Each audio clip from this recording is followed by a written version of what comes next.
Messieurs, dames, bonsoir. Bienvenue au musée du Quercorbe pour une soirée un peu exceptionnelle.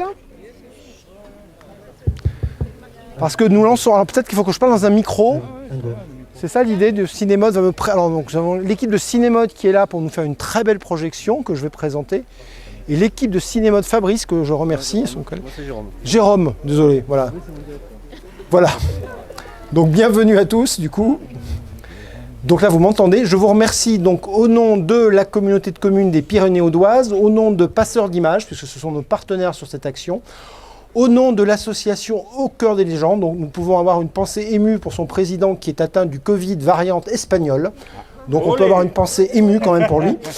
Nous pouvons remercier Claude Pellet qui est là. Donc Claude est le parrain de cette première édition. Donc Claude, il a fait une magnifique affiche qui a permis la création d'un court-métrage que vous allez voir, que je vais vous présenter. Mais nous allons en première partie procéder à la remise des lots d'un concours de dessin qui a eu lieu. Donc Claude a animé un atelier. Donc Claude, nous allons donner dans un premier temps ceux qui n'ont pas gagné de lot, mais on a eu quand même un bon niveau de dessin. Donc on a eu des parents, et on peut les saluer, qui ont amené leurs enfants, qui ont participé avec eux. Et aujourd'hui, à l'heure des écrans de Netflix et de l'addiction virtuelle, moi je félicite tous ces gens, je vous félicite d'être là, d'être en réel, de soutenir le cinéma sur écran, parce que le cinéma et la création, c'est pas sur les plateformes, c'est pas sur le téléphone portable, c'est dans la vraie vie, avec des vrais gens sur un vrai écran. Et on peut saluer le travail que fait Cinémode de mise en avant et de mettre le cinéma en milieu rural, c'est hyper important aujourd'hui. Et aussi, on peut les applaudir tous ces gens-là qui travaillent pour le maintien de la culture dans un monde où on veut de plus en plus nous rendre accros à des saloperies qu'on appelle le transhumanisme. Voilà, excusez-moi, c'était ma partie militante. Et donc, j'en parle parce que Claude, dans sa bande dessinée, met en avant tous les dangers de tout ce truc-là. Alors, nous allons donner des lots. Alors, du coup, nous allons parler le premier lot, un lot de consolation, qui est un magnifique... Alors, Claude, tu vas nous donner le nom de la personne qui a... C'est Vincent. Donc, Vincent, on va le remercier. C'est le monsieur qui filme. Donc, on va lui mettre son lot de côté. Donc Vincent a gagné parce que, alors Claude, tu peux peut-être dire que tu es un fan de Marvel quand même. Oui, je suis un fan. Bon, bonsoir à toutes et bonsoir à tous d'abord. Et merci de votre présence encore une fois. Je vais faire plus court que lui. Hein, ouais, parce que, ouais. Donc oui, je suis fan de Marvel. Quand j'étais petit, dès l'âge de 11 ans, je suis tombé dans la marmite en fait. J'ai commencé à découvrir la bande dessinée grâce aux comics Marvel édités en France par Lug. Donc les Strange, et Special Strange et Titan, tout ça. Et je voulais devenir dessinateur de bande dessinée. Mais bon, étant fils d'ouvrier perdu dans une ville entre Nîmes et Montpellier, c'était pas évident. Donc j'ai œuvré toute ma jeunesse à développer un dessin qui est maintenant le mien et en même temps à commencer à me poser une question par rapport à la société à laquelle je vivais. Oui, j'ai dit cours. Et donc je suis devenu dessinateur aujourd'hui sur mes propres créations, parce que quoi de mieux que travailler d'après son esprit pour le livrer à l'esprit de tout un chacun. Voilà, donc les 3 prix de consolation, vous allez voir, ils vont gagner des magnifiques ex-libris. Donc Vincent, il gagne un truc magnifique qui est, on peut le dire, c'est les X-Men. Donc un ex-libris des X-Men pour Vincent que nous remercions de filmer les captations de ces rencontres. C'est toujours Vincent. Donc nous allons passer au 3e prix, c'est toujours Vincent.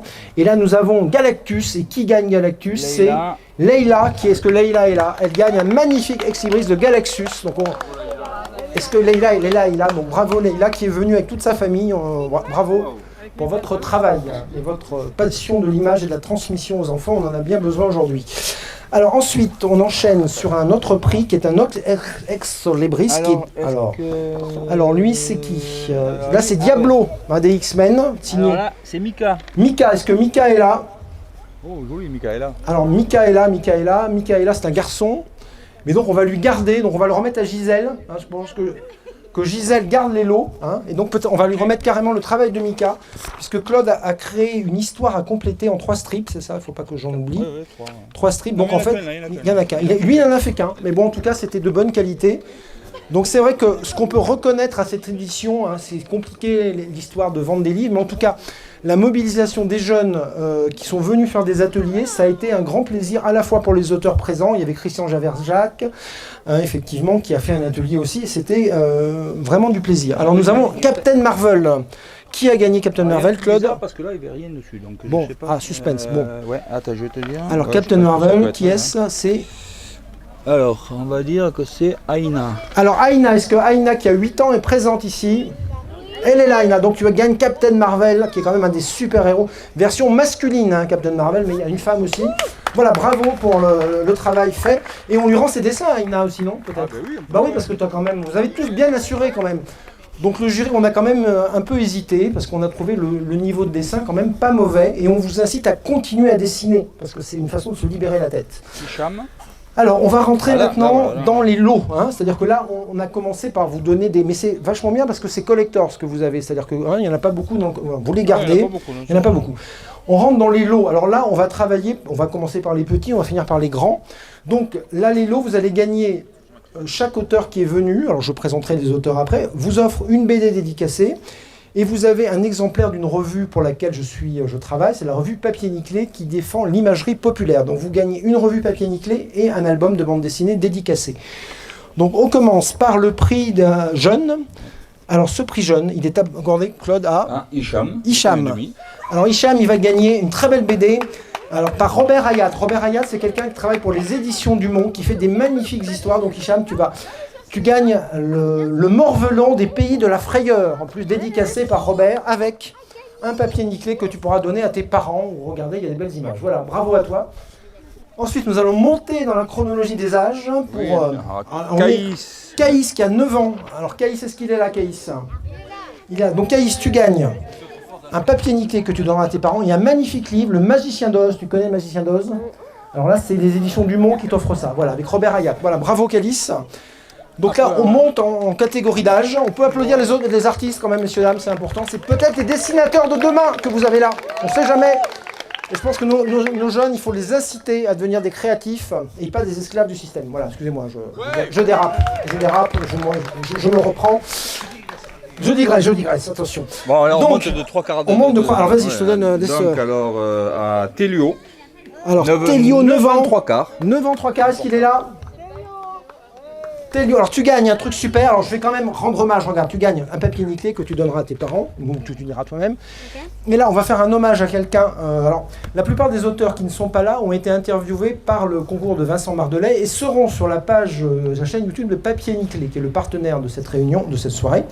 Donc là, tu gagnes l'histoire de Alcibiade Didasco. Alcibiade, c'est quelqu'un qui voyage dans le temps et qui raconte l'histoire du Moyen-Âge, de Charlemagne à Louis le Pieux. Voilà. Donc tu vas apprendre plein de choses et tu vas rigoler. Et on remercie Monsieur Clapat qui a fait cette bande dessinée et qui était présent sur ce festival. Merci. Alors maintenant, on rentre dans les personnes âgées. Hein. Non, presque, les gens ont passé un certain âge, genre l'âge de raison. Et là, on va donner... Alors là, c'est une BD dédicacée de Claude Pellet. Alors, qui c'est qui a gagné, Claude? Eh bien, c'est Camille. Camille, qu'on remercie, qui a donné un grand coup de main aussi. Donc Camille, tu peux venir chercher ton lot. Alors Camille est un vidéaste, mais c'est pas grave parce qu'on a trouvé ça bien. En fait, on va dire que c'est le prix pour l'imaginaire. Voilà. C'est ce qui m'a permis de faire le choix. T'es bien perché Camille, mais c'est bien, on est content.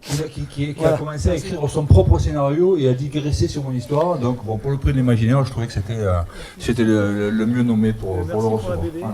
Voilà, donc on remercie tous les artistes, je pense qu'on peut les applaudir. On peut applaudir tous les auteurs dont Claude Pellet qui ont participé à cette série. Il y a Philippe Archie qui est toujours présent. Voilà, donc vous retrouvez, c'est important de faire connaître tous ces gens qui sont créatifs, donc ça sera sur YouTube Papier Nickelé, le musée relaiera tout ça, et maintenant je vais me lancer dans la présentation de notre soirée. Voilà, merci Claude, en tout cas, pour ta présence. Voilà. Et il manque, il y a un dessin à donner, voilà, comme ça tout le monde a son prix, et nous allons, avec un peu de retard, je m'en excuse, hein, nous allons commencer cette soirée. Alors, cette soirée va être en 3 temps. Premier temps, c'était un peu le concept, c'est de demander à un créateur, Claude Pellet, de réaliser un dessin qui est l'affiche des rencontres, hein, les miroirs du conte. Donc avec ce dessin, il a été fait un atelier de création de scénario et on a réussi avec les jeunes de l'accueil ado de Quiza, le soutien d'Olivier Carrasco, conteur, de Marianne Livosi qui est actrice, qui a travaillé avec les jeunes, de Kevin Major qui a un atelier de réalisation à Puy-Vert. Nous avons, avec ces jeunes, qui n'étaient pas du tout comédiens, qui n'étaient pas du tout cinéastes, fait un petit film qui dure 10 minutes, que l'on va vous passer, et qui, je pense, est quelque chose qui peut permettre de réfléchir à notre rapport à la guerre, notre rapport à la famille et notre rapport à la mémoire, hein, qui sont des sujets vraiment d'actualité aujourd'hui. Donc, si l'équipe de Cinémode est prête, je vous propose qu'on regarde ce joli petit film, je trouve, qui a été fait avec beaucoup de cœur, qui s'appelle De l'autre côté du miroir. Merci, bonne projection.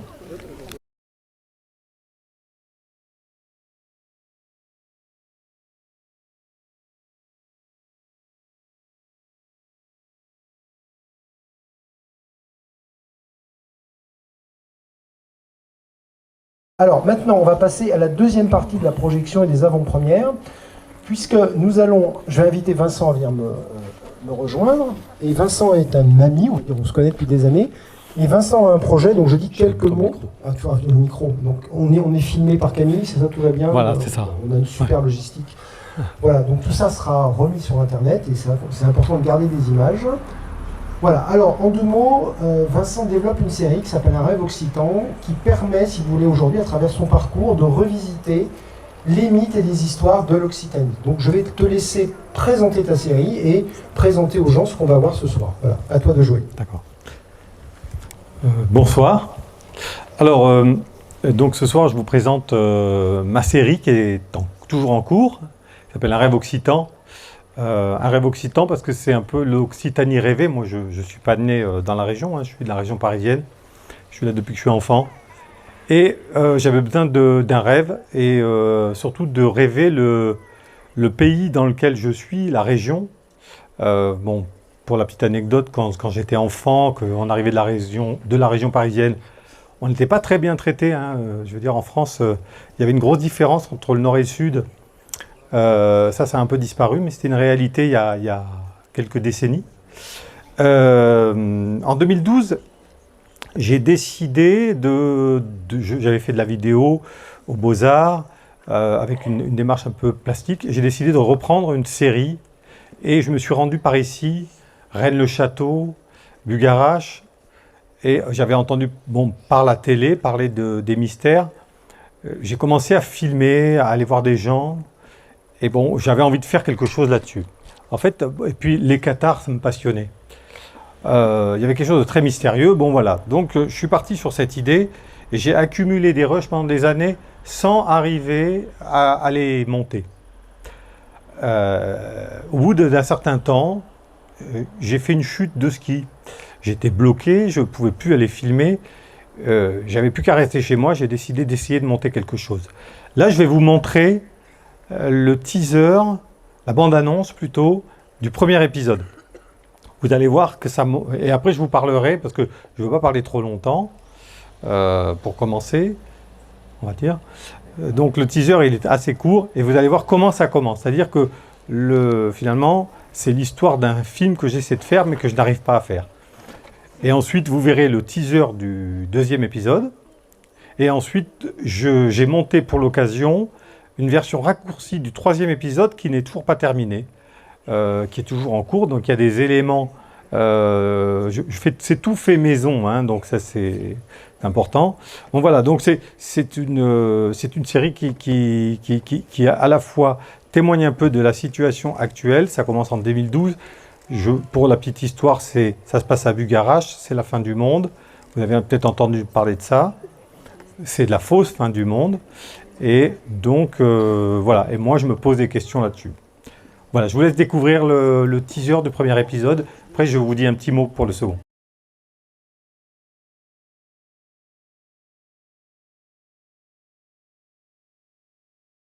Donc oui, voilà. Donc le premier épisode, fini en 2019.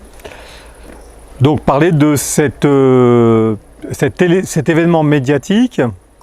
À Bugarache avec le calendrier Maya. Bon, bien sûr, je ne vais pas m'étendre là-dessus parce que vous pouvez le voir sur Internet, hein, il est en accès libre, il dure 15 minutes ou 17 minutes. Voilà. Et donc, je suis parti sur cette idée, ce faux événement, mais qui soulève d'autres questions. Pour le deuxième épisode, justement, les questions soulevées, j'en parle un petit peu parce que sur un teaser, on ne comprend pas forcément tout. Les questions soulevées, c'est pourquoi Jules Verne? Vous allez le voir, alors observez bien, parce que sur le teaser, c'est pas dit, ça va être dit sur le troisième, mais Jules Verne est venu dans la région, a écrit un roman codé. Et curieusement, il y a ce roman codé qui s'appelle Clovis d'Ardentor, parle du Bugarache et de la région du Razès. Et donc c'est quelque chose d'assez étrange et j'ai essayé ce que vous allez voir dans le troisième. Donc je vous laisse découvrir le second épisode. Ça donne vous allez voir, il y a quelques images et notamment il y a beaucoup d'éléments qui font penser à des bateaux. Alors je rappelle que Jules Verne nous parle de voyages et notamment de voyages en bateau dans les airs, sur les mers, de voyages sous terre aussi. Donc il y a quelque chose d'étrange là-dedans. Voilà, donc je vous laisse découvrir ça, puis après je parle 2 minutes pour le troisième épisode et je vous laisse découvrir. Donc je te laisse présenter ton opus qui a été déjà présenté à Rennes-les-Bains, mais qui est l'épisode 3. Voilà, à toi de jouer. Oui, donc sur le second épisode, je m'intéresse donc, comme je l'ai dit, à Jules Verne. Je me demande pourquoi il a écrit un roman qui se passe, où des éléments se passent à Bugarache ou à d'autres lieux. Vous allez le voir sur le troisième épisode. Je commence un peu à essayer de décoder cette étrangeté, à savoir un peu qu'est-ce qu'il y a derrière. Alors, Jules Verne, il y a plusieurs romans qui ont été écrits là-dessus. Voilà, c'est un mystère. Je propose quelque chose. Vous allez voir, donc, dans ce cheminement que j'ai, en fait, je montre mon cheminement. Hein, c'est ça le principe du film. Alors voilà, cette version que je vous propose, c'est une version que j'ai spécialement montée pour ce soir, qui dure 7 minutes, donc assez courte. La version originale dure 30 minutes, donc c'est un gros compressé, et j'ai bricolé un peu pour qu'elle soit prête ce soir. Voilà, donc je vous demande toute votre indulgence. Il y a des effets spéciaux qui sont pas terminés, hein, donc voilà, et des fois il y a un peu de mixage qui est un peu pas terminé non plus. Voilà. Et bon ben merci et à tout à l'heure. Donc ça, si vous voulez, on peut applaudir Vincent et le remercier pour son travail de création. Donc on a voulu, si vous voulez, revenir à ce qui c'est l'essence d'une séance de cinéma, c'est-à-dire la première partie de la séance de cinéma, où au lieu de vous montrer des publicités pour des bières et des chips, on vous montre des gens créatifs, à savoir des jeunes et puis un moins jeune qui essayent de faire quelque chose. Alors, je voudrais dire 2 choses quand même, parce qu'aujourd'hui, la vraie création, et les enfants, vous pouvez aussi faire ça, c'est prendre une caméra et dire des choses qui vous tiennent à cœur. Donc moi, je voudrais rendre hommage à Pacom Thielman et Thomas Berthet, qui ont fait quelque chose qui s'appelle le dispositif, qui est quelque chose d'assez intéressant, qui va faire un lien entre la culture populaire et des choses plus profondes. Et voir que le travail que fait Vincent, que je soutiens totalement, c'est l'idée de vous faire voir Jules Verne autrement. Par exemple, moi j'ai relu Tintin, et donc dans Tintin, si c'est toujours là Tintin, c'est qu'il y a des choses à creuser et à développer sur le plan symbolique. Voilà. Et donc, on va passer à Michel Oslo. Et Michel Oslo, tout le travail que fait ce monsieur, Michel Oslo aurait pu venir, mais là il est en post-production d'une nouvelle série, d'un nouveau film qui sortira au mois d'octobre. Il a été invité au Festival d'Annecy et il a présenté ce qu'il sait faire le mieux, c'est des contes. Des contes qui font appel à différentes traditions, la tradition égyptienne, la tradition africaine. Il a été élevé par une nounou africaine que vous retrouvez dans Kirikou, que vous retrouvez dans Azur et Asmar, que vous allez voir ce soir. Et donc, pour vous présenter le film Azur et Asmar, Vincent, qui a côtoyé un peu l'équipe d'animation de Michel Oslo, va vous présenter le film. Voilà, je te laisse la parole. Oui, donc Azur et Asmar est sorti en 2006. Il est le premier film d'animation de Michel Oslo réalisé en images de synthèse. À la base, Michel Oslo s'intéressait au cinéma d'animation en amateur en réalisant pendant ses vacances et avec ses amis différents courts-métrages. Donc bon, là on est dans du film indépendant, hein. C'est aussi important de le dire, c'est pour ça que je fais ce petit mot. Donc il a réalisé des choses avec des techniques très simples, le papier découpé. Donc on retrouve un peu cette ambiance du papier découpé, des aplats, où par certains côtés, c'est plus finalement c'est plus les couleurs et les formes qui sont signifiantes que dans le cinéma où finalement on le perçoit moins. On retrouve ça un peu en BD, voilà, je tenais à le dire. Bon, je vais faire rapide parce que je crois qu'on est pressé. Je ne vais pas parler trop longtemps de la fabrique, j'habitais à côté, bon, mais ce n'est pas très important.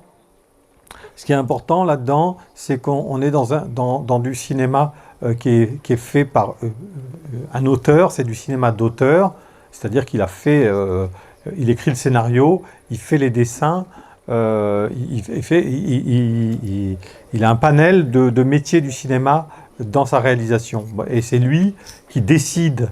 Hein, donc, ce n'est pas le cas des grands films hollywoodiens qui sont produits, hein, de l'industrie du cinéma, qui sont produits par des studios. Et c'est aussi important de le dire. C'est pas que les films des grands studios sont mauvais, mais c'est que ils ont tendance à escamoter les autres créations.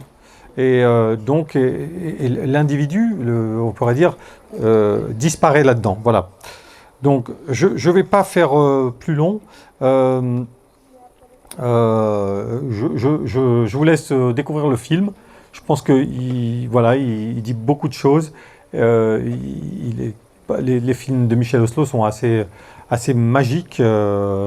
Et voilà, je vous laisse découvrir. Je n'ai pas plus à dire. Voilà. J'ai fait court. Bah, merci à toi. Alors, juste pour ceux qui voudraient voir un peu plus le process Michel Oslo, le musée du Quercorbe accueille jusqu'à dimanche prochain une exposition qu'on a grâce à Cinémode. Cinémode va fêter ses 30 ans à la fin du mois.